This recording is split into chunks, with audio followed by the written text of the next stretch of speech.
ఈరోజు బైబిల్ పఠనము 2 తిమోతి 3వ అధ్యాయం 1-5 వచనములు. అంత్యదినములలో అపాయకరమైన కాలములు వచ్చునని తెలుసుకొనుము.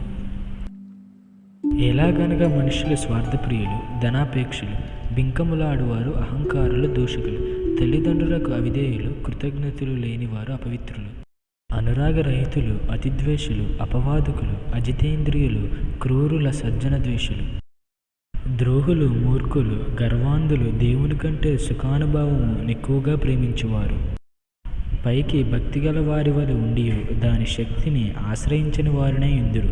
ఇట్టి వారికి విముఖుడవై ఉండుము.